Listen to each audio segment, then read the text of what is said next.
as I think of this, I remember a hadith in Sahih Muslim, a hadith by Jarir ibn Abdullah radiyallahu anhu. Jarir ibn Abdullah radiyallahu anhu says that once a delegation from Mudar came to visit the Prophet sallallahu alaihi wasallam. And when the Prophet sallallahu alaihi wasallam saw these guests coming, his entire face changed. His entire body language changed. He became visibly bothered. He became visibly bothered. Why? Because this delegation was an impoverished delegation. They were people who lacked financial standing and lacked material well-being. They were people who were poor. And when Rasulullah sallallahu alaihi wasallam saw their poverty, immediately his face changed, his whole body language changed. This is what his companion is saying. Because he was selfless, O servants of Allah and O children of Adam. He was selfless. He was all about making your problem his problem. He wasn't selfish. He wasn't the one who left your problem to be your problem. As long as it doesn't concern me and my wife and my children, and if we're generous, my parents, then it doesn't concern me. Today, subhanallah, some of us don't even worry about the concerns of our parents and their needs. Allahul Musta'an. We hear about Muslims looking for old age homes to place their parents in. May Allah protect us all. May Allah protect us all. Rasulullah sallallahu alayhi wasallam was big in striving to ease the affairs of his fellow brothers and sisters. And when Rasulullah sallallahu alayhi wasallam saw this delegation, he immediately engaged the mimbar and he ascended the mimbar and he called out to the Muslims. He called out to the people and he commanded them to be charitable. And he commanded them to give sadaqah. Sadaqah from their gold coins, and sadaqah from their silver coins, and sadaqah from their wheat, and sadaqah from their barley and their dates. And he said, sallallahu alaihi wasallam, even if you give half a date, give it out. Allahu Akbar. This is a man of action. There was a need that needed to be addressed, and he addressed it, sallallahu alaihi wasallam. Even half a date, Rasulullah sallallahu alaihi wasallam is saying, give that as well. Because we know from other ahadith, he said sallallahu alaihi wasallam, that fear the hellfire, even if it be with half a date. May Allah subhanahu wa ta'ala make us diligent. Ameen. My dear brothers and sisters, Allah subhanahu wa ta'ala never left us astray in this world. He revealed books and he sent prophets. And the role of the prophet was to provide clarity amidst confusion. Clarity amidst confusion. The prophets came to set us upon a plane known as perspective, to teach us who we are, to teach us where we are, to teach us where we're going, and to teach us how to get there successfully. This is what they came to do, the Anbiya alayhimus salatu wassalam. And Muhammad sallallahu alayhi wasallam was most excellent and most eloquent in doing so. In setting us upon the plane of perspective, Muhammad sallallahu alayhi wasallam didn't come to give us gold coins and silver coins and material well-being and financial standing and homes and better vehicles and so on and so forth. He came not to give us content, but he came to provide us with context. Two different seas, right? When we live in confusion, we only see the sea of content. Muhammad sallallahu alayhi wasallam came to provide clarity and place us upon the plane of perspective. And he taught us about the sea of context. Why? Because he sallallahu alayhi wasallam came to connect us to the hereafter.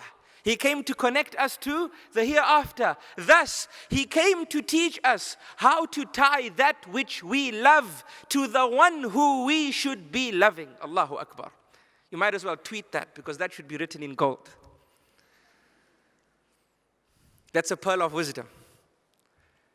He came to tie that which we love to the one who we should be loving. This is who he was, sallallahu alayhi wasallam. And this is why he could speak to the Sahaba and command them to spend.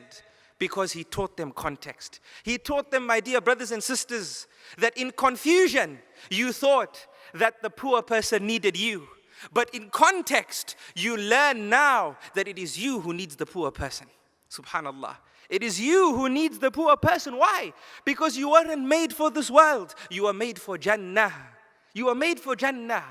And in being charitable to this poor person, Allah subhanahu wa ta'ala provides for you a greater Jannah. May Allah subhanahu wa ta'ala grant us the understanding. So, before Rasulullah sallallahu alayhi wa sallam, the world viewed things in a certain way. But after him sallallahu alayhi wa sallam, they could never view the world and matters of this world in the same way. Brothers and sisters, sometimes we enter a state of heedlessness. And we spoke about the evils of heedlessness yesterday. Shaitan confuses us. He has made it his prime objective to worry us. And shaitan has made wealth as if it's the twin of the self. MashaAllah, we have some poets also in this conference. He came to make, or shaitan makes us feel as if this wealth is the twin of the self. This is how mankind feels. And perhaps the reason for that is because of the difficulty in ascertaining this wealth. It is attained through sweat. You have to give some of yourself to attain this wealth, right? So as a result, after you give some of yourself and you ascertain this wealth, it becomes visibly difficult for you to part with it. To part with it, especially if you do not see a visible return before the grave. This is what it is. If we don't see a visible return before the grave to our spending, it becomes increasingly difficult to spend this wealth. But brothers and sisters, when we look at the teachings of Rasulullah sallallahu alaihi wasallam, he, in providing us with context, teaches us that wealth is not obtained, rather wealth is ordained. Again, we discussed 2 C's, now I'm discussing with you 2 O's. Before, in confusion, we saw wealth as something obtained. And after we see the light, in the teachings of Muhammad sallallahu alaihi wasallam, we now see the O of ordained. This wealth is ordained. Whatever comes to us is because Allah subhanahu wa ta'ala decreed it coming to us. By Allah, if you could manage to work 24 hours and 1 minute in your day, you will not get anything extra from the treasures of Allah subhanahu wa ta'ala unless Allah subhanahu wa ta'ala decreed for you that treasure. Understand this. Muhammad sallallahu alayhi wa sallam said, "Inna an-nafsa lan tamuta hatta tastakmila rizqaha." That no soul shall taste death. No soul shall taste death until that soul has consumed the last morsel of food decreed for it. When you die, it's because you've consumed your sustenance, and you will not die before that sustenance is consumed. If there's 1 grain of rice left, you will not pass away, my dear brothers and sisters. Understand this. This is context.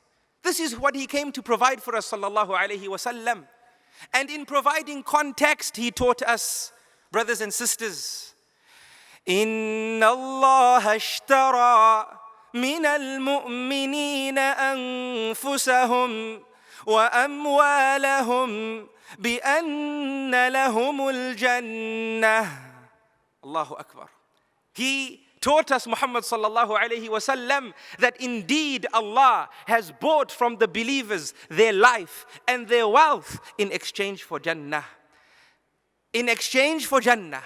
In providing us perspective, he taught us sallallahu alayhi wasallam, يا أيها الذين آمنوا هل أدلكم على تجارة تنجيكم من عذاب أليم تؤمنون بالله ورسوله وتجاهدون في سبيل الله بأموالكم وأنفسكم. He taught us sallallahu alayhi wasallam, "O you who believe, shall I tell you about a trade, about a transaction that will save you from a painful punishment, that is better for you if you only knew." He taught us to believe in Allah subhanahu wa ta'ala and believe in the message of His Messenger sallallahu alayhi wasallam, and to strive in the path of Allah subhanahu wa ta'ala with our wealth and with ourself. This is the true trade. This is the trade when a person is upon perspective. He taught us, Muhammad ibn Abdullah sallallahu alayhi wasallam, that this wealth, my dear brothers and sisters, is not ours. It belongs to Allah subhanahu wa ta'ala. It belongs to Allah subhanahu wa ta'ala. Allah said He bought it from us in exchange for Jannah. In exchange for Jannah. And that is why we will be answerable regarding the time that we've spent and the wealth that we've spent when we meet Allah subhanahu wa ta'ala on the day of Qiyamah. If this time and this wealth was yours and mine, why should we be answerable about this time and wealth when we meet Allah subhanahu wa ta'ala on the day of Qiyamah? Why? It's ours. But no, my dear brothers and sisters, it belongs to Allah. And Allah, in His divine wisdom and mercy, He lent it to us in different proportions. Thus, He gave some people and lent them more time, so they lived longer. And others, He gave them less time, so they didn't live as long. And with others, He lent them more wealth, so they were richer. And others, He didn't lend them that much wealth, so they were slightly poorer. Allah distributed His wealth and these blessings amongst us as an amana.